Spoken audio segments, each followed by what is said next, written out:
Record. All right, we're good.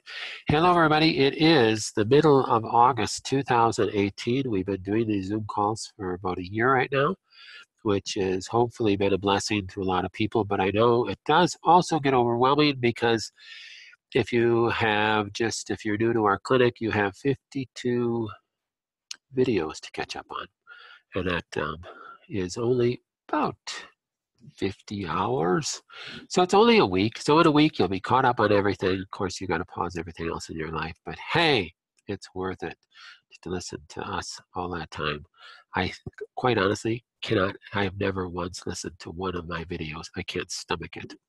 So I don't know how you guys do it. But that just tells you the dedication that our patients have in getting better. It's just amazing.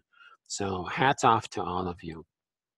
Okay, so we're going to start with a little message, and I'll try to keep it brief. And we have a few questions, just a few that came in. I know a number of people asked their questions on Facebook this week, which is great because then everybody gets the blessing of hearing those answers as well.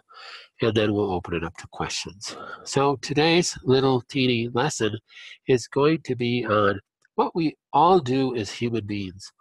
And we did it, I believe, ever since the Garden of Eden. We've learned to judge what's good and bad, and I really believe that's the lesson of eating from the tree of the knowledge of good and evil, is that prior to that, we could say that to Adam and Eve, who walked perfectly in relationship with their Heavenly Father, everything was good. No matter what happened in their life, they saw it as good because they had that perfect relationship, that one-on-one relationship with their Heavenly Father. And after eating from the tree of the knowledge of good and evil, one could say that their eyes were opened to be able to judge for themselves what is good and what is evil. And we do this all the time. How many times do we put labels on things as, oh, that's great, or that's bad? We do that from the food that we eat to the events that happen in our life. All of us are trying to get rid of a disease that we say is bad. We don't want this disease. We're labeling it. And in a sense, there's nothing wrong with that. But in another sense, there's a lot wrong with that. And we have to have that balance in how strictly we judge things. And that is really one of the deeper things of why I entitled my book so many years ago, Stop Fighting Cancer and Start Treating the Cause, as I wrote in the last chapter of that book. I think it's been so long since I read it, that it's about really accepting what our lot is in life, and not that we don't use wisdom to try to change it. Okay, so I have cancer and I don't want to have cancer, so Lord, what should I do to deal with this? Should I get chemotherapy? Yes, no, maybe. Should I do radiation? Should I do an alternative? Should I change my diet? And we gather wisdom from a multitude of sources, and then we balance that out with our relationship with God that is restored as it was in the Garden of Eden, that we can walk with an indwelling Holy Spirit and have a relationship with our Heavenly Father and know beyond the peace that passes all understanding what we're supposed to do. But when we see, and we all do this, I do this every single day, that we fall into this judging mentality of labeling things as good and bad in our body and our life and our experiences, that it warps our thinking, and it takes our mind off of eternity and puts our mind on the temporal. And that's when we need a fellowship of people that will remind us to not do that and to get out of that. And we need that fellowship of people to remind us, because it is inevitable in our flesh that we are going to fall and we are going to start doing this. So it's so easy to start feeling sorry for ourselves when we're not getting what we want, what we have labeled as good, which might be, if you're dealing with a serious diagnosis, it might be health. That's good. In ill health, well, that's bad. But in God's heavenly kingdom, that's not good or bad. It is what it is. And everything can be used to his glory to bring us closer to him.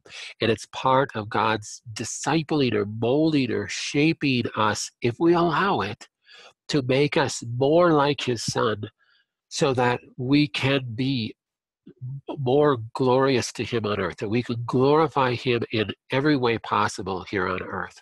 And that's my challenge to you, to think about it, no matter where you are from a spiritual perspective today, to, instead of labeling things in our life, even though it might be something that the average person out there would label bad. How can you label cancer good? I'm saying don't label it good or bad. Just, it is what it is. How can I take this situation and give God glory in it and have him be glorified in it?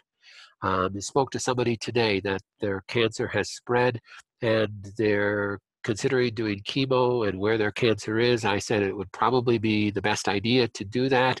And they just had such a godly attitude about it, and they were just well, they know that God's in this too, and that he's got a plan in this as well, and this is not the road that they wanted to walk, but it may be the road that God has them to walk. And that is, I believe that when I gave my life to Jesus Christ, it's not my life anymore. I gave it to him. And if he wants to use me to go through chemo for whatever reason, I've said before, maybe it's to witness to a chemo nurse. Maybe it's to be able to witness to somebody in that room, just in my lifestyle. Maybe it's for others. And I think this is so often the case. God allows us to go through things so that others, when they look at us, they see our reaction to it. How do we react when, quote unquote, bad things happen? Are we reacting? Are we freaking out? And I understand that's our human tendency, but how do we react when it all comes down? Where is our heart really settling? And I want for myself for it to settle on resting in him. And that's really the fight of good fights that Paul talks about. It is a wrestling match to rest in God.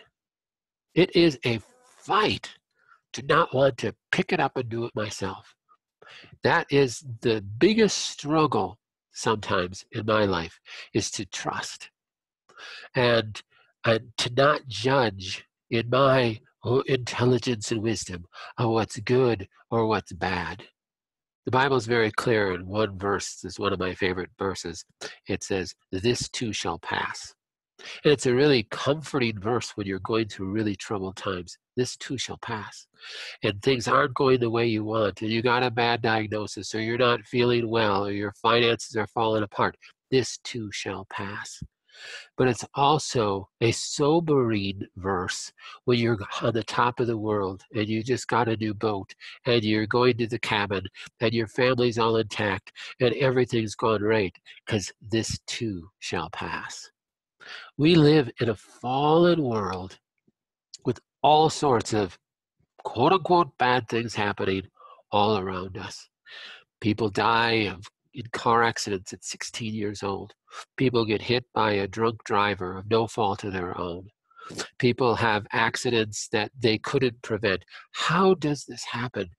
We label them bad. We get a diagnosis that we don't want. Oh, that's bad. But if we could just take a step out of the temporal for a moment and stop labeling that and see it from an eternal perspective, that this little teeny sliver of time that I call life, in the realm of eternity that is forever and ever and ever and ever and has no end, it's really the anxiety and the worry and the troubles that I allow my flesh to take me through. It's kind of silly. But it is our flesh, and it is our tendency, and God knows our weakness. And Jesus himself walked through the same struggles.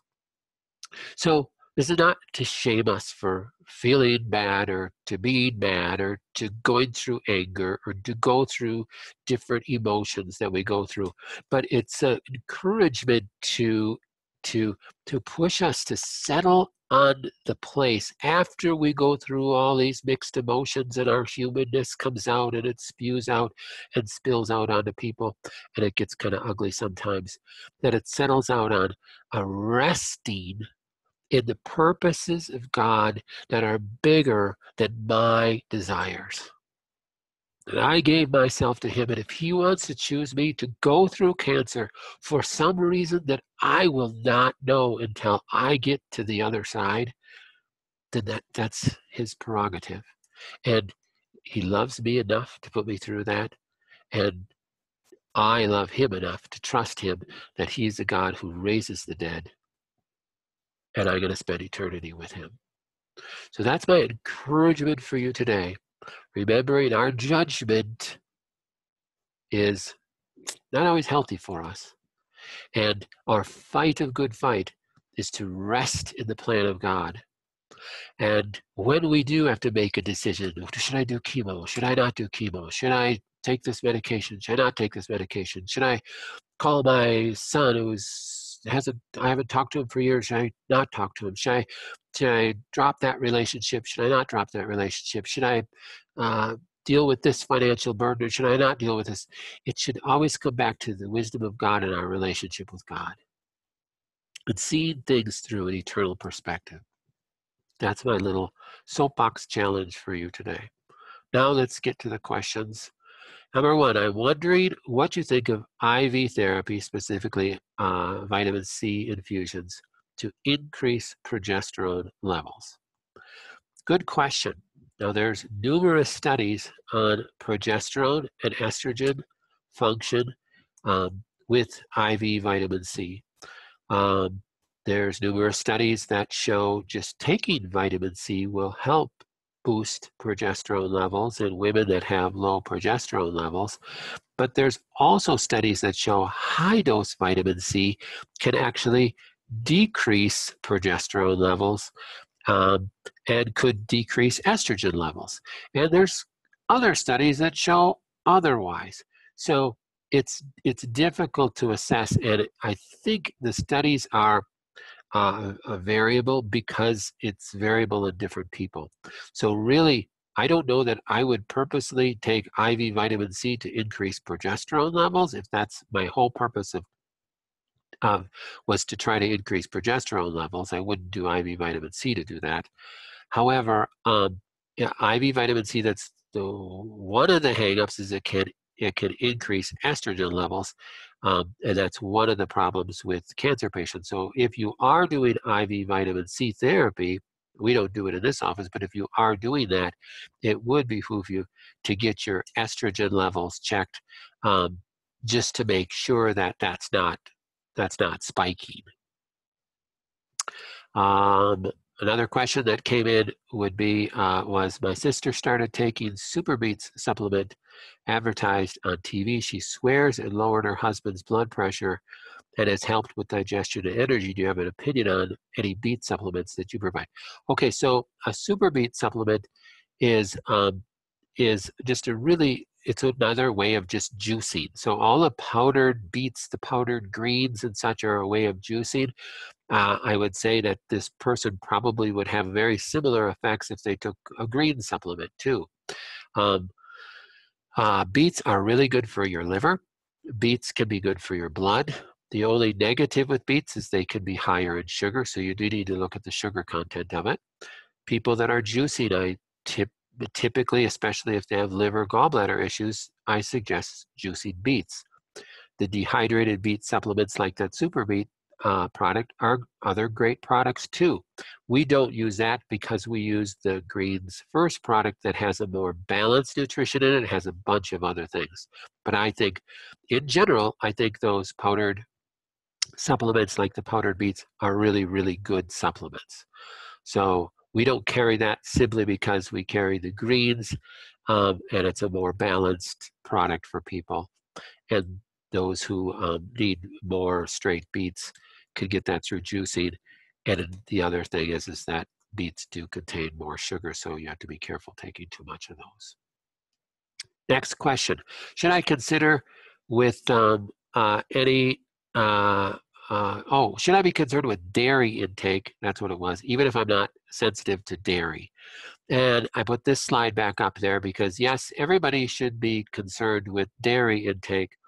Even if you're not a cancer patient, you should be concerned with dairy intake.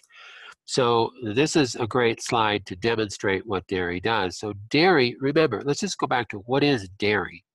So dairy's purpose is to make a little baby grow quickly.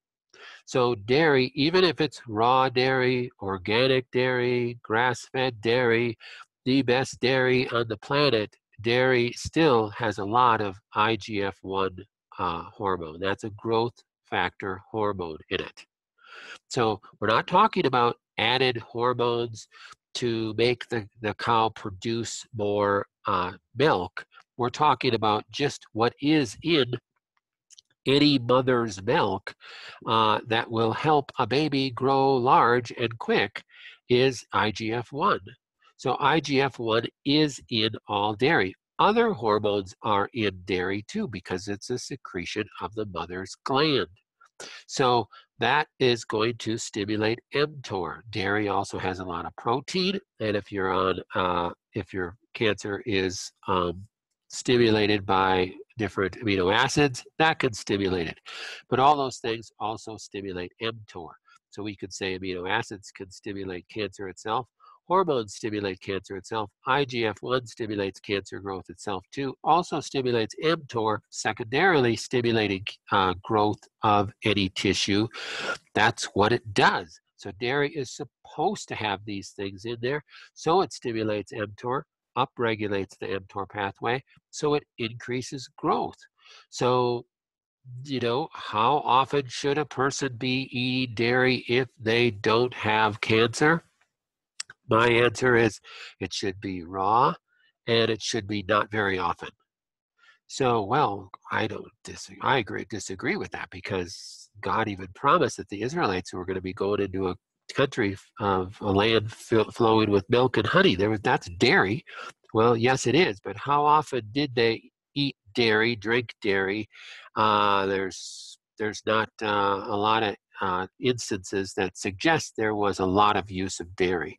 So I would suggest that we eat way too much dairy in this country. Yeah, if you didn't have any dairy sensitivities and you had antibodies, your antibodies to casein checked so that you don't have antibodies to casein, you don't have any lactose intolerance issues, and you don't have cancer, could you have some raw dairy once in a while? Absolutely. Should you be having it every day like a typical American has? Absolutely not. And in the form that a typical American has, double not. So dairy is an issue even if you don't have a sensitivity, if you don't have dairy or casein antibodies, you don't have lactose intolerance, still dairy is an issue because it just makes your body grow, your cells grow quickly. It can increase weight, it can increase all sorts of problems.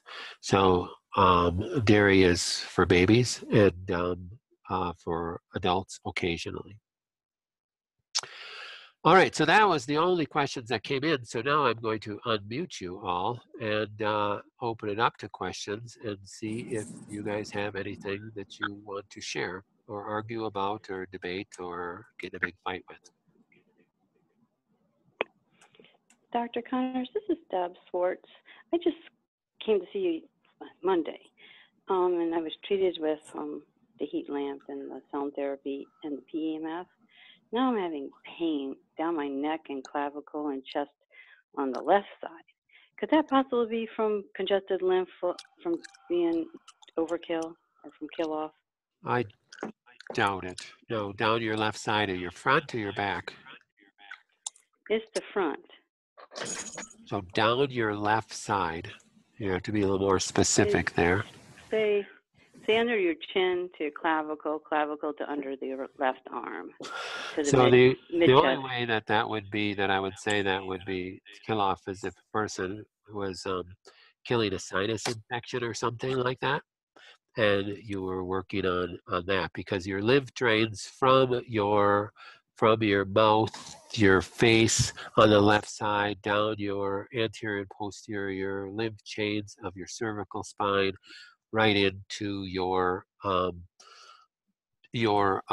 venous system there. It doesn't go any further down your chest from there.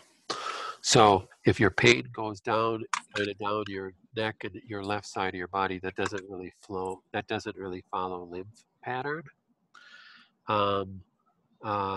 Is it a sharp pain, a dull pain? What is it? Sharp. If I move, it hurts. If I keep still, I'm okay. Okay, so that sounds more like some muscle spasm or something. Okay. It's not really a referral area there, maybe a rib out of place or something. Chiropractor adjustment? Maybe that would be a good idea. Okay, one more question. You said there was a biological contributing to this condition. Anyway, biological, you mean parasite, bacteria, viral? Yep, so a microbe? biotoxin. So a biotoxin Biotoxin? is virus, bacteria, mold, fungus, parasite. I can't find, told me to look for a general program, but I cannot find one. I found one for the lungs, but it's only for I would do the viral complex program. Thank you. All right. One more thing, and I won't ask no more. the Healthy Living newsletter from the Sequex people, they're hosting a conference this, I don't know, I can't remember, it's September. Anyway, They were saying that they're using that technology now to help quill body memory or lifting up that emotional aspects of illness.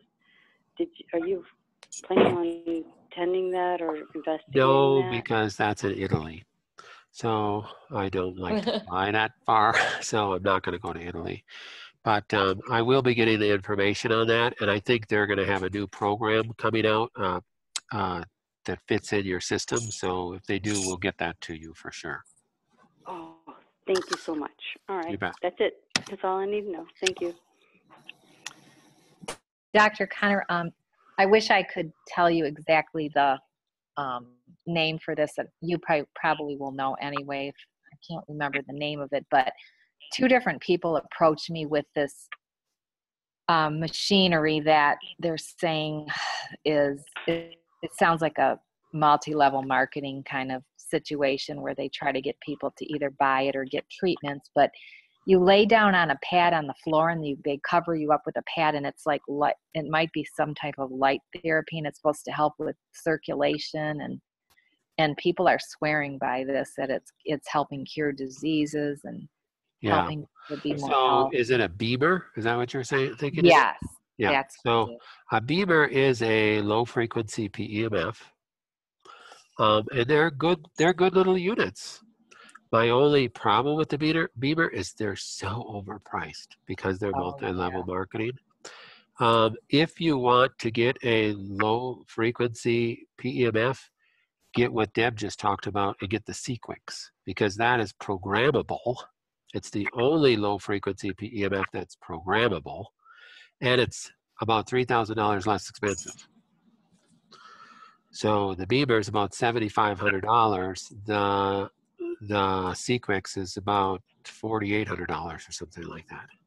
So does that just help with general health, or could it actually secondarily help with cancer? It does not kill cancer. What it does is it just helps with general health, like a high frequency PEMF, but you lay on it for a period of time, half hour to an hour a day, and it just helps recharge the cells. The reason why I like the Sequex is because it runs through a bunch of different frequencies that are programmed to you. Where the beamer is running through just a few standard frequencies, which is still good. I'm not saying that beamers are bad units, but I just think that you have to be really careful because there's no since they're marketed by lay people can say anything they want, and that you have to be careful about that. Yeah. It's nothing even close to what the Rife machine does, right? Oh, it's a PEMF machine. It's not a Rife machine. Okay. So it's not even the same category. Okay. So it would be more in the category of the PEMF that you used here, except not really there either. So there's a difference between the high frequency PEMF and the low frequency PEMF. They're like two completely different therapies. Both of them have validity. Both of them are good.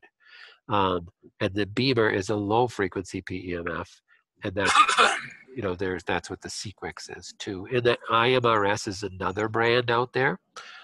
They're good little units too, and they're a lot cheaper than the Beamer too. Okay, thank you. Dr. Connors, this is Patty Ross. I was there a couple of weeks ago, and I had used some of the machines for the first time. And when I came back, I had noticed that I was really, the lymph had really improved in my legs, especially my right leg. So it was probably because of the acoustic. You did that, right? You did the sound one? All of them, but was it the hyperthermia? Okay.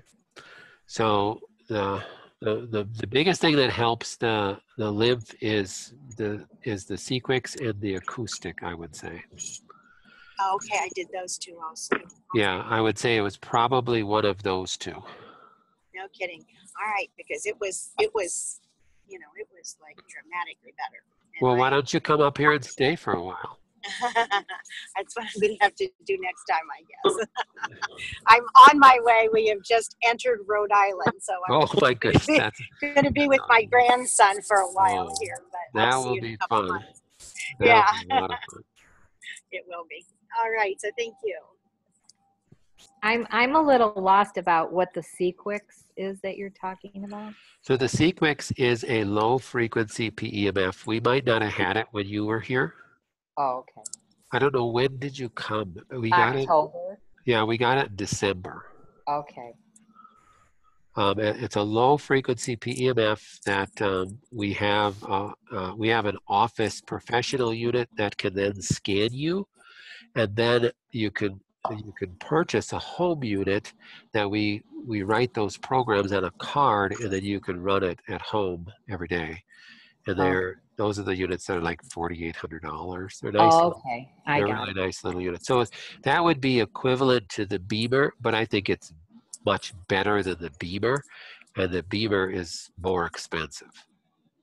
Okay.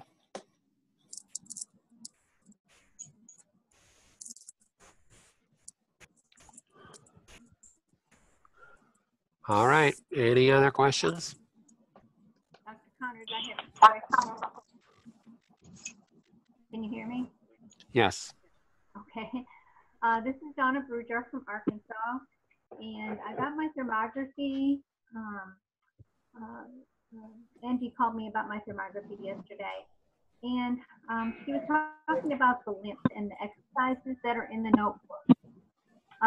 We don't have a rebounder, but I was wondering if there was another exercise that I could use that both Mike and I could use together, like walking or biking or Yep. swimming, whatever would be available.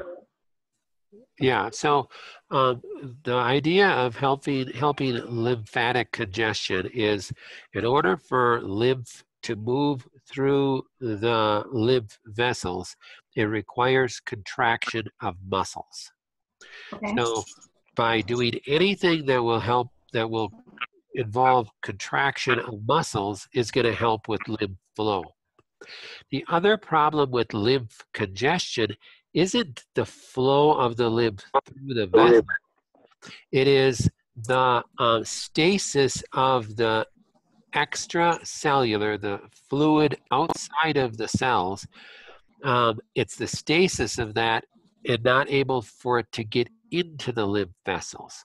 So when a person has quote unquote lymphatic congestion, there's two possible problems happening. One is that they're not moving So if I have a job that all I do is sit all day and I walk to the car, drive home, and come home and sit on the couch, and I'm not doing any contraction of muscles or very little, I could get swelling in quote unquote lymphatic congestion, and it's because I'm not using my muscles. Another Okay. person could be doing a whole bunch of exercise, but they still have a lot of lymphatic congestion, and it's because of the extracellular, that means the outside of your cell, you can get a protein matrix that binds up, and it basically, the fluid between the cells gets kind of cloggy, gets congested, gets thick, gets viscous, and it's Okay. not able to get into the lymph system very well. Well, that's where motion will help with that too. Increasing water intake will help with that. And vibration helps with that. So like a vibration plate will help with that. Okay. But something to do together. If it's like I'm getting some swelling in my feet, I want to just keep my lymph flowing, I'd say really start with just going out walking, and swinging your arms and moving your body. Get out gardening. Get out doing some things outside. Yes. I'm pretty active. We used to walk, used to run 5Ks, and I've just gone to walking. But we have a farm, so we are very active, like you said, gardening. I don't sit around all day, but I was just wanting to try to find something that we could do together, because we like to do things together. That's good. And he needs the exercise as well as I do. Yeah, that's good. I'd say get out walking. Make sure you're swinging. Try to swing your arms and do a little kind of, you don't have to go fast, but kind of a race walk look, where you're doing more of an exaggerated step. Not the whole time, but at some times. So you're moving, you're trying to contract as many different muscles as possible. Okay. Is lifting weights help?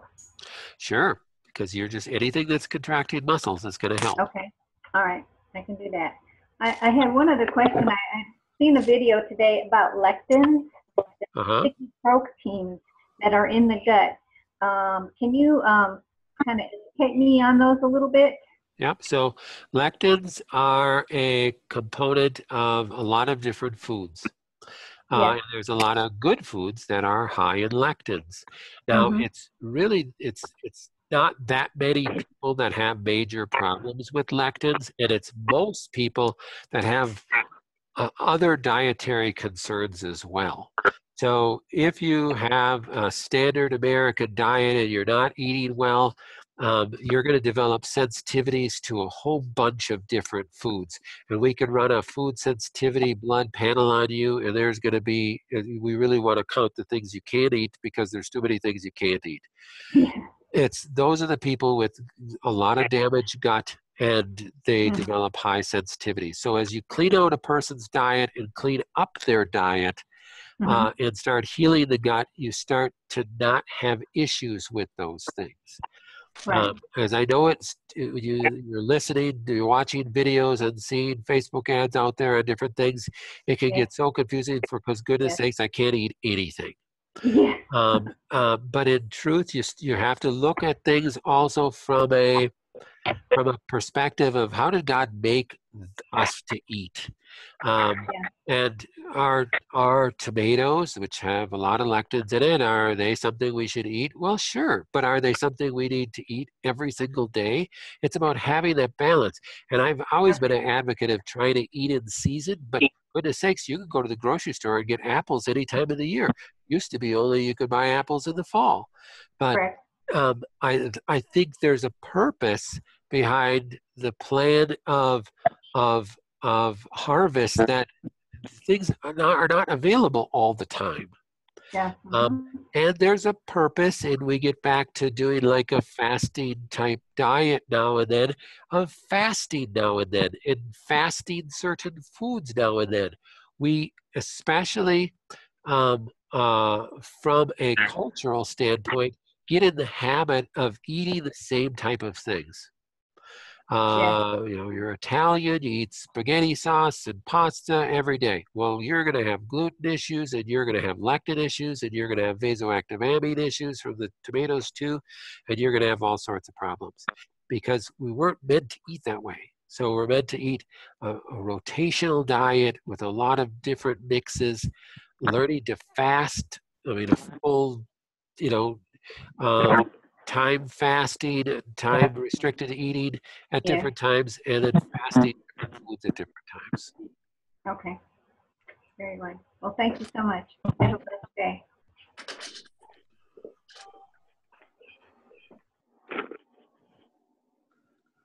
Okay, well, I will get this recording up on YouTube and up on our Facebook page, and please keep the questions coming in on the Facebook page, and if you want anything answered on the Zoom call, send those in as well.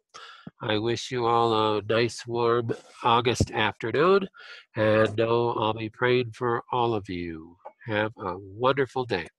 Thank you. Thank you. Thank you, Dr. Connors. Thank you again. Thank you. Thank you, Bye-bye. Dr. Connors. Thank you.